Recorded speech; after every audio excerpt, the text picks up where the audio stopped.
Hello à tous, j'espère que vous allez bien. On se retrouve enfin pour un avis lecture.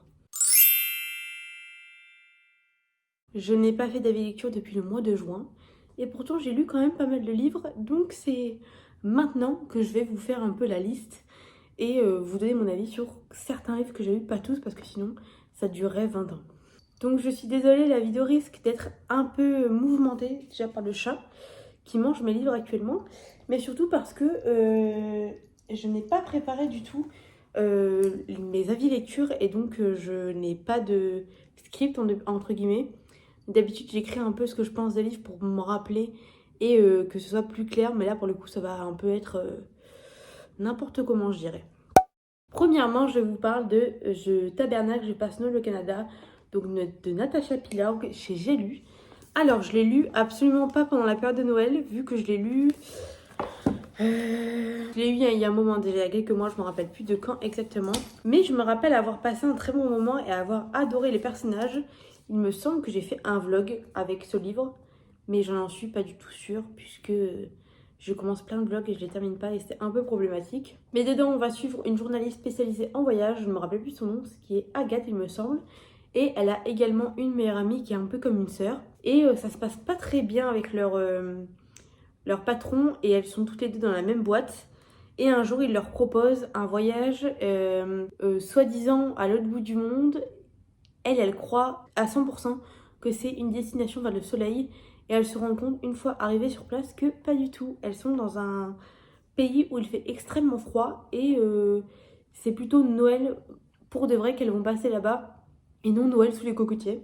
Et elles se retrouvent du coup au Canada, dans le Grand Nord canadien. Et elles vont du coup faire la connaissance du chef des lieux, quoi, du propriétaire de l'endroit où elles vont séjourner pendant cette semaine, il me semble. Et il va se dérouler plein de choses. Je ne vous en dis pas plus parce que pour le coup, sinon ça vous spoilerait. Mais j'ai beaucoup aimé les personnages, j'ai beaucoup aimé leur développement. C'était une romance de Noël qui était vraiment très cool. Alors je trouve qu'il n'y a jamais assez d'ambiance de Noël dans les livres. Et celui-ci, je pense que même si vous n'êtes pas en période de Noël, vous pouvez le lire surtout en hiver parce que il y a du Noël à l'intérieur, mais c'est pas non plus Noël à en vomir. Vous voyez ce que je veux dire? Et j'avais adoré le fait qu'il y ait des petits... Ah, mais elle ne veut pas arrêter. Le fait qu'il y ait des petits caribous et ce genre de choses au niveau des débuts de chapitre. On avait par exemple une feuille de... Comment ça s'appelle déjà? Vous voyez ce que je veux dire? Pour le point de vue féminin et un caribou pour le point de vue masculin. Donc j'ai trouvé ça assez cool. Même la meilleure amie est très drôle. En général, le livre est très sympa. J'ai beaucoup rigolé. Et surtout, j'ai aimé voir le déroulement et les petits rebondissements qu'il pouvait y avoir avec les deux personnages principaux et voir leur relation évoluer. Donc on arrive très bientôt dans la période de Noël et si vous cherchez des livres pour Noël, je trouve que celui-ci est très sympa et il ne pourra que vous faire passer un bon moment. On passe ensuite à la saga Driven, donc de Kay Bromberg, qui est chez le livre de poche. Il me semble que les grands formats sont chez Hugo New Romans, je ne suis plus du tout sûre. Alors les livres sont sacrément abîmés, mais c'est une amie à moi qui me les a prêtés parce qu'elle voulait absolument que je les lise et honnêtement je n'ai pas été déçue. Ça n'a pas été du tout des coups de cœur, mais j'ai passé un très bon moment. Ce sont des livres qu'il faut lire en sachant très bien qu'il va y avoir des scènes olé olé dedans. Mais donc désolée, j'ai été interrompue par cette petite bête. Et il faut être sûr d'avoir l'âge et la maturité pour lire ce genre de livres parce que ce sont des livres qui sont réellement pour adultes. Si vous êtes adolescente, ne lisez pas ces livres. Ce n'est pas adapté pour vous, clairement. Donc pour vous parler un peu du résumé de ce livre, on va suivre Riley qui travaille dans une entreprise qui est aussi une association, il me semble, pour les jeunes qui sont orphelins ou qui ont eu des gros problèmes familiaux, style un des parents a tué l'autre parent ou ce genre de choses, pour des problèmes assez gros. Et toutes ces dernières années, Riley aussi a connu pas mal de choses qui étaient désagréables pour elle. Et elle essaie petit à petit de se reconstruire. Et l'entreprise où elle travaille décide de faire une soirée caritative. Donc en échange d'une soirée avec une des jolies filles qui sont présentées là-bas, le jeune homme ou la jeune femme qui va choisir une des candidates aux enchères devra reverser l'argent pour les jeunes. Et donc elle s'occupe de cette soirée, du déroulement de la soirée. Et elle se retrouve à devoir aller chercher dans la réserve quelque chose. Mais malheureusement elle se retrouve bloquée. Et elle fait une crise de panique et tout ce qui va avec bien sûr parce qu'elle est claustrophobe. Au moment où quelqu'un réussit à la faire sortir de cette réserve, c'est Colton, le jeune homme qu'on va suivre, qui est un homme ténébreux, très bad boy, qui lui aussi a vécu beaucoup de choses très dures. Ils vont se rencontrer et elle va finir par l'embrasser, ou inversement, je sais plus du tout. Mais bref, il y a bisous et il va s'en dérouler plein d'autres choses. Donc je vous laisserai découvrir si vous voulez les lire. Je sais qu'il y a beaucoup plus de tomes que ça dans la saga. Mais pour l'instant, c'est les 3 que j'ai lus parce que c'est les 3 que ma copine avait. Et je dois dire que j'ai beaucoup aimé, c'était pas trop redondant. Mais je pense que c'est bien quand on n'a pas l'habitude de lire de la romance et qu'on découvre. Mais après avoir lu un certain nombre de romans, je trouve ça assez redondant. J'ai quand même passé un très bon moment en les lisant. J'ai beaucoup aimé le fait que les personnages changent énormément dans ces 3 tomes. Et on voit vraiment un début et une fin. Il y a vraiment quelque chose qui change en eux. Et il y a une très belle évolution, mais pour moi, c'était assez redondant comparé à certaines romances que j'ai déjà lues. C'était souvent un peu la même chose. Mais ce qui a changé là-dedans et ce que j'ai bien aimé, c'est qu'on parle de course automobile, vu que Colton est champion dans cette discipline en fait. Il est très connu dedans pour ça. Et c'est vrai que ça change beaucoup.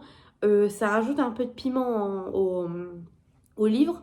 Tout simplement, c'est différent des livres classiques de romance qu'on peut avoir. Même si c'est assez cliché, je dois dire. Mais j'ai passé un très bon moment et ça m'a donné envie de découvrir plus de livres avec de la course automobile ou de la course en général.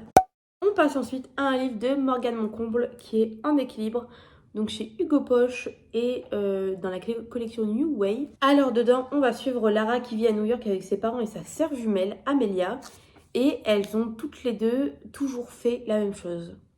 Elles ont toujours eu les mêmes cours, toujours eu les mêmes amis, toujours eu la même passion.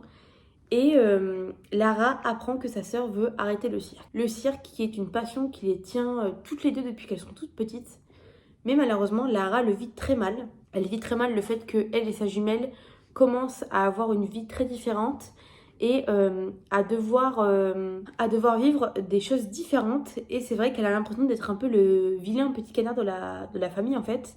C'est un personnage qui est gros, donc elle a des rondeurs.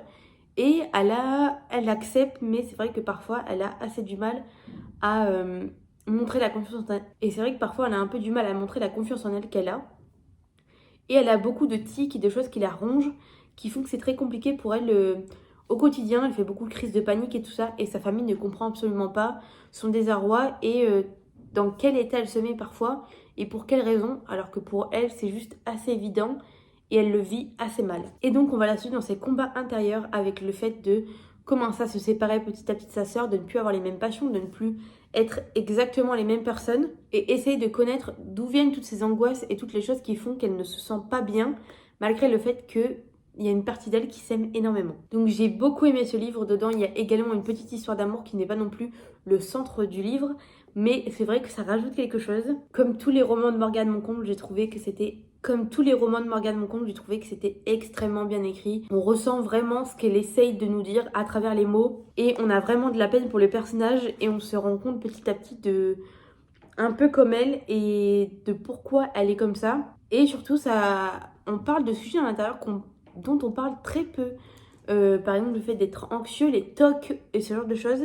C'est pas des trucs qu'on voit souvent dans les livres, je trouve. Et j'ai beaucoup aimé la manière dont ça a été abordé, donc je pourrais pas vous donner un avis objectif parce que je ne suis pas atteinte de ces troubles.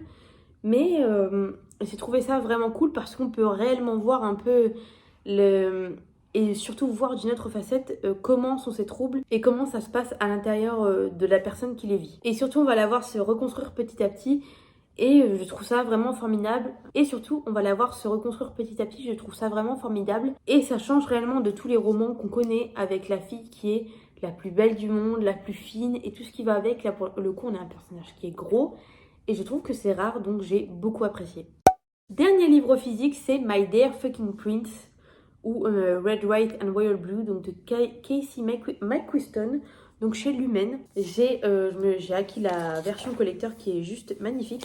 Alors je préfère la dust jacket, mais j'aime beaucoup l'intérieur, donc je trouve ça vraiment sympa. Alors que c'est un livre qui est réellement une brique. Le truc pourrait donner une commotion cérébrale à quelqu'un, clairement. Il est très beau, mais très long. Et j'ai déjà remarqué ça avec les autres livres de Casey. C'est vrai qu'elle aime faire des chapitres super longs, même si c'est le seul que j'ai lu. Je trouve que quand tu regardes la taille des chapitres, c'est extrêmement long et ça peut entacher un peu la lecture. Mais j'ai pas trouvé qu'il y avait des scènes qui étaient inutiles ou quoi que ce soit. Mais je pense que peut-être si ça avait été découpé en chapitres plus petits, ma lecture aurait été beaucoup plus agréable. Parlons de l'histoire, je ne vous fais pas de résumé, je pense que tout le monde le connaît. J'ai adoré, surtout que j'ai regardé le film un peu en même temps. Et franchement, ça a été un vrai régal. J'ai préféré le livre au film parce que tout simplement, il y a plus de détails et je trouve qu'il y a beaucoup de choses qui manquent au film, qui sont fondamentales et très importantes dans le livre. Je me suis vraiment régalée. J'ai trouvé ça super cool parce qu'en même temps, dedans, autre que l'histoire d'amour, on a vraiment cet enjeu politique. Et ça change dans les romances parce que souvent on a ça dans les fantaisies fantastiques, mais pas réellement dans les romances. Et là, du coup, on y parle de la romance qu'il y a entre le prince et le fils de la présidente des États-Unis, mais on ne parle pas que de ça. On parle de la pression, des réseaux sociaux, du monde, de la télévision, enfin pas la télévision, mais surtout la presse, et tout ce qui va avec, le fait d'avouer son homosexualité, et tout ça, je trouve ça vraiment cool. J'ai adoré le personnage de Béa, c'est pour ça que j'étais un peu dégoûtée qu'elle ne soit pas dans le film. Vraiment, ça m'a manqué, mais j'ai adoré suivre le livre. J'aurais trouvé ça cool, néanmoins, si on avait aussi le point de vue du prince d'Angleterre, je me rappelle plus de leur nom exactement, mais j'aurais trouvé ça cool si vraiment on avait le point de vue des deux tout au long du roman. Là, pour le coup, on n'a que le point de vue du fils de la présidente, mais ça n'empêche que ça a été vraiment cool. On y voit vraiment les réflexions profondes. Faut vraiment que je trouve son prénom parce que c'est pas possible. On voit vraiment les idées profondes d'Alex et j'ai beaucoup aimé. Et même le fait d'entrevoir un peu ce que pourrait être la vie d'une présidente ou alors d'enfants, de politiciens et tout. Je trouve ça vraiment cool. J'ai beaucoup ri dans ce roman, comme j'ai beaucoup eu de la peine pour eux et envie de les soutenir. Donc voilà. Je pense que pour ceux qui n'ont pas l'habitude de lire des gros romans, ça peut être peut-être un frein. Mais si l'histoire vous tente, allez-y. C'est pas grave si vous lisez le livre en plusieurs jours, voire plusieurs semaines. Honnêtement, c'est pas gênant. Je trouve pas qu'on est plus perdu que ça. Donc je vous le conseille fortement. Je vous parle ensuite du roman de Alice Pauzière, donc qui est À vivre avec. J'avais très hâte de découvrir ce livre parce que c'est vrai qu'il me tentait énormément. Et surtout, j'ai suivi un peu le processus d'écriture que Alice a eu avec ce livre à travers ses vidéos YouTube. Je pense qu'elles ne sont plus accessibles maintenant, qu'elle les a effacées, mais c'est vrai que j'ai un souvenir assez clair de ses vlogs. Donc c'est un livre qui se lit relativement rapidement, mais c'est vrai que j'ai eu un peu du mal à me mettre dedans. Et je vais pas dire que j'ai été déçue par le livre, mais je m'attendais peut-être à autre chose, parce que c'est pas un livre je suis pas la cible principale, je pense, vu que ça parle énormément de dépression, de déprime, de troubles anxieux, chose dont je ne suis pas directement liée.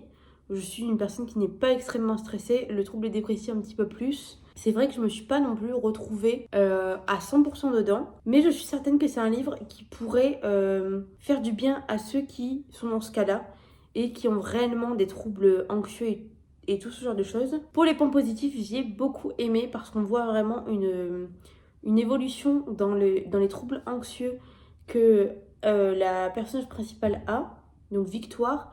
Mais on ne parle pas que d'elle, on parle aussi de ses amis, du fait que d'être entouré des bonnes personnes peut réellement aider, des nouveaux départs dans la vie, des choses qui peuvent faire mal, des rechutes, des remontées, de quand on va bien, quand on va un peu moins bien, quand on va mal, quand on va très bien. Et il y a un peu cette balance qu'on peut avoir avec les troubles anxieux. Et j'ai beaucoup aimé la manière dont le roman est découpé. Vu qu'on n'a pas par exemple 20 000 chapitres, on va avoir plein de parties. Donc là par exemple on va avoir la partie 12 et on va avoir à l'intérieur 3 ou 4 chapitres à chaque fois. Et je trouve que ça donne un rythme différent que certains livres que j'ai pu lire. Et je trouve ça vraiment cool parce que ça permet de réellement couper la lecture, vous voyez. Il y a 15 parties, donc c'est vrai que si vous n'avez pas l'habitude de lire des livres super rapidement, vous pouvez le lire en 15 jours et vous dire je me fais une partie tous les jours. Chose que j'ai vraiment aimé également, c'est que Victoire fait parler son doudou. Chose qui, moi, m'aide énormément, vu que je fais moi-même parler mon doudou.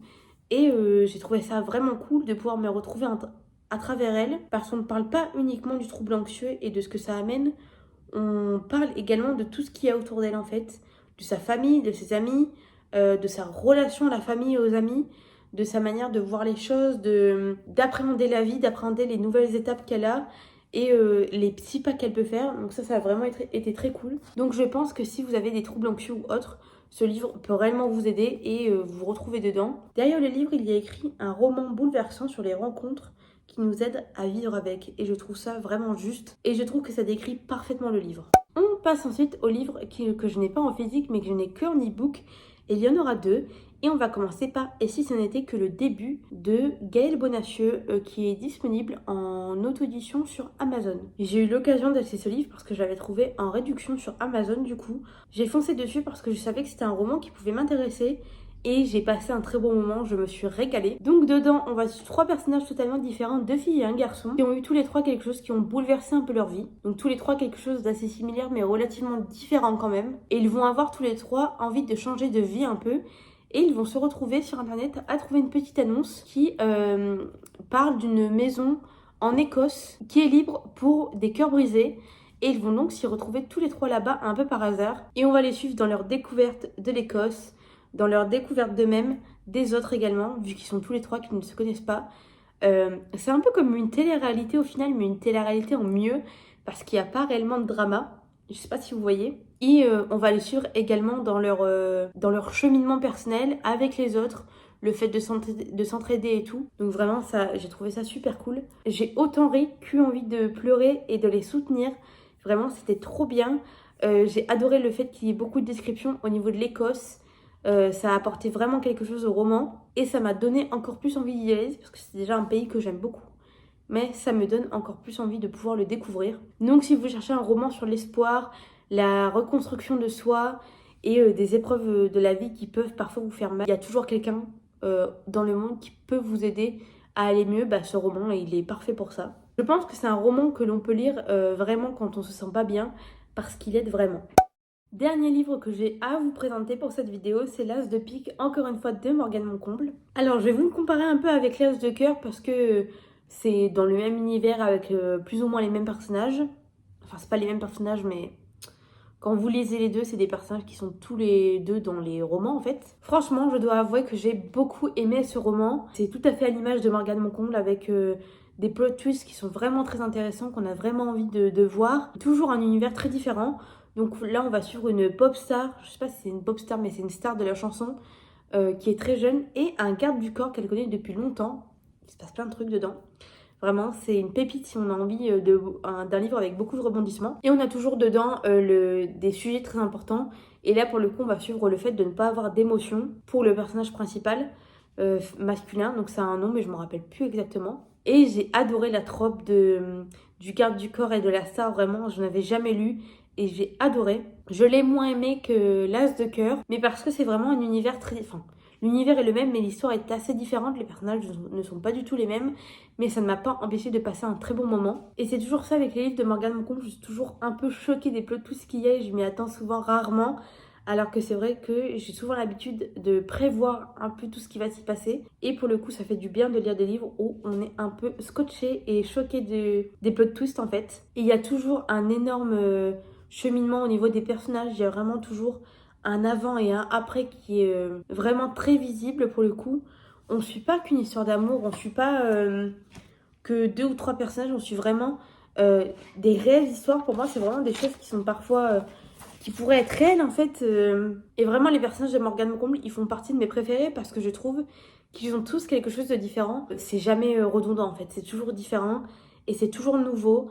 Et vraiment, je chéris Morgane Moncomble pour ça, c'est vraiment ma reine. Je crois que vous en avez marre de m'entendre parler d'elle, mais vraiment, je l'aime d'amour. Je n'ai toujours pas eu l'occasion de la rencontrer pour faire dédicacer un de ses livres, mais dès que j'ai l'occasion, franchement, je fonce et je n'hésiterai pas une seule seconde, ok? Et du coup, j'ai beaucoup aimé suivre également le fait de à quoi pourrait ressembler la vie de star, les problèmes qu'il y a, les avantages, le fait de survivre à la pression, les paparazzis, les émissions qu'on doit faire, les répétitions, la création, vraiment, c'était vraiment très cool. Et je ne sais pas si Morgane fait énormément de recherches pour ses romans, mais je trouve que c'est toujours très très réaliste et je trouve ça vraiment fantastique parce que à aucun moment on a un doute sur ce qu'elle nous raconte en fait. Après c'est peut-être juste parce que je ne connais pas la vie de star, pardon, mais dites-moi s'il y a des stars parmi vous, si vous avez lu le livre, si pour vous c'est la réalité ou pas. Donc voilà pour cette vidéo avis lecture, j'espère qu'elle ne sera pas trop longue mais j'ai beaucoup de livres à rattraper et j'ai pas envie d'étaler ça sur 20 000 ans. Surtout que l'année 2023 touche bientôt à sa fin donc ce serait cool que en février 2024 vous n'ayez pas encore des avis lecture de cette année. Donc n'hésitez pas à me dire en commentaire si vous avez lu un de ces livres ou si il y en a un qui vous tente. Me donner votre avis potentiellement et savoir si on a des avis similaires ou totalement différents. Ça me ferait vraiment plaisir. J'adore débattre. parler lecture. N'hésitez pas si un jour vous voulez parler d'un livre que j'ai lu ou que vous avez lu et que vous voulez que je vous donne mon avis ou autre chose, n'hésitez pas à venir me voir sur Instagram. Donc il y aura mon Instagram en barre d'infos. Même peut-être que je pourrais faire une vidéo sur les livres que vous avez envie que je lise et que je découvre. Ça pourrait être très sympa, tiens. Donc voilà, n'hésitez pas à mettre un commentaire comme je vous l'ai dit. Si vous ne savez pas quoi mettre, mettez un emoji. Quel emoji on va mettre disons l'emoji couronne pour My Dear Fucking Prince. On est bien d'accord que le titre aurait dû rester Red, White and Wild Blue. Je suis désolée, mais j'arrive pas à m'en remettre. Et on se retrouve donc la semaine prochaine pour une nouvelle vidéo. En attendant, je vous fais des gros bisous et je vous dis à bientôt. Bye bye.